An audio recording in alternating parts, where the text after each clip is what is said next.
ನಮಸ್ತೆ ಎಲ್ರಿಗೂ. ಏನು ಸಾರು ಮಾಡಲಿ ಸೀರೀಸಲ್ಲಿ 6ನೇ ದಿನ. ಇಲ್ಲಿ ನಾನು ಒಂದು ದೊಡ್ಡ ಕಟ್ಟು ಚಿಲ್ಕರವೆ ಅಥವಾ ಕಿರಿಕ್ಸಾಲೆ ಸೊಪ್ಪು ಅಂತಾರೆ, ಅದನ್ನು ತೊಗೊಂಡು ಸೋಸಿ ಸಣ್ಣದಾಗಿ ಹೆಚ್ಚಿಟ್ಕೊಂಡಿದ್ದೀನಿ. ಇದು ಎಳೆದಾದಷ್ಟು ಸಾರು ಚೆನ್ನಾಗಿರುತ್ತೆ.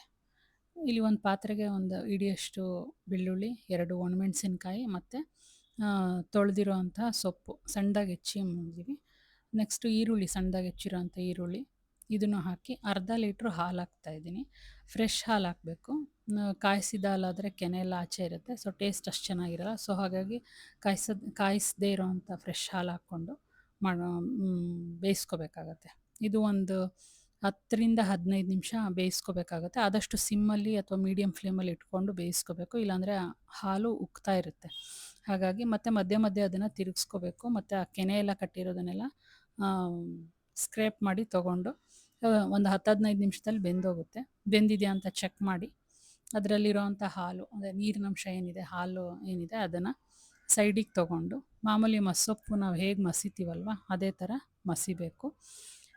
ಕೊನೆಯದಾಗಿ ಉಪ್ಪು ಹಾಕಬೇಕು. ಇದು ಬೇಯೋ ಟೈಮಲ್ಲಿ ಅಥವಾ ಮುಂಚೆನೇ ಹಾಕಬಾರ್ದು ಹಾಲು ಜೊತೆಗೆ. ಎಲ್ಲ ರೆಡಿಯಾಗಿ ಲಾಸ್ಟಿಗೆ ಸ್ವಲ್ಪ ಉಪ್ಪು ಹಾಕಿ ಚೆನ್ನಾಗಿ ಮಿಕ್ಸ್ ಮಾಡಬೇಕು. ಆಗ ಸಾರು ರೆಡಿ ಆಯಿತು. ಇದಕ್ಕೆ ಒಗ್ಗರಣೆ ಎಲ್ಲ ಅವಶ್ಯಕತೆ ಇರೋದಿಲ್ಲ. ಸೊ ಇದು ಮುದ್ದೆಗೆ ಮತ್ತು ಅನ್ನಕ್ಕೆ ತುಂಬ ಚೆನ್ನಾಗಿರುತ್ತೆ. ಇದು ಇನ್ನೊಂದು ಚೂರು ಗಟ್ಟಿ ಮಾಡಿಕೊಂಡ್ರೆ, ಹಾಲು ಇನ್ನೊಂದು ಸ್ವಲ್ಪ ಕಡಿಮೆ ಆಗೋವರೆಗೂ ಬೇಯಿಸ್ಕೊಂಡ್ರೆ ಇದು ಚಪಾತಿ ಜೊತೆನೂ ತುಂಬ ಚೆನ್ನಾಗಿರುತ್ತೆ. ತುಂಬ ಕಡಿಮೆ ಇಂಗ್ರೀಡಿಯೆಂಟ್ಸಲ್ಲಿ ಬೇಗ ಆಗುವಂಥ ಸಾರು. ಒಂದು ಸಲ ಟ್ರೈ ಮಾಡಿ.